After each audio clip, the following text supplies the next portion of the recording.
ప్రధాని మోదీని ఉద్దేశిస్తూ AP deputy CM Pavan Kalyan X లో ఓ ఆసక్తికర పోస్ట్ చేశారు.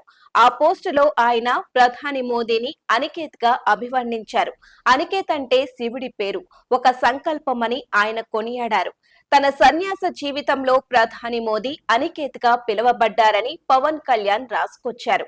అనికేత్ అంటే ఇల్లు లేకుండా జీవించే వారని పవన్ కళ్యాణ్ చెప్పుకొచ్చారు. ప్రపంచంలోని ప్రతి కణం వారి ఇల్లే అయినప్పటికీ వారికంటూ ఒక ప్రత్యేక స్థావరం ఉండదని పవన్ తెలిపారు.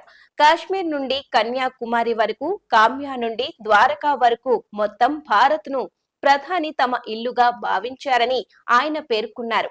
తనకు ఇల్లు లేకపోయినా ప్రధానమంత్రి ఆవాస్ యోజన ద్వారా కోట్లాది మందికి సొంత ఇల్లు అందించిన ఘనత మోదీది అంటూ ఆయన చేసిన పోస్టులో పవన్ కళ్యాణ్ రాసుకొచ్చారు.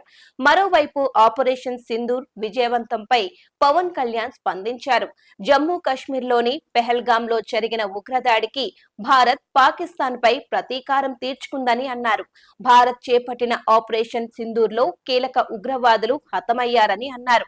ఇది ప్రతి భారతీయుడు హర్షించదగ్గ విషయమంటూ పవన్ కళ్యాణ్ వివరించారు. ప్రధాని మోదీ నేతృత్వంలో ధీటుగా బదులిచ్చామని, భారత్పై ఎవరు దాడి చేసినా సహించేది లేదంటూ పవన్ కళ్యాణ్ పేర్కొన్నారు. ఇలాంటి సమయంలో అంతా దేశానికి అండగా ఉండాలి, ప్రతి ఒక్కరూ మోదీకి మద్దతుగా నిలవాలంటూ కోరారు.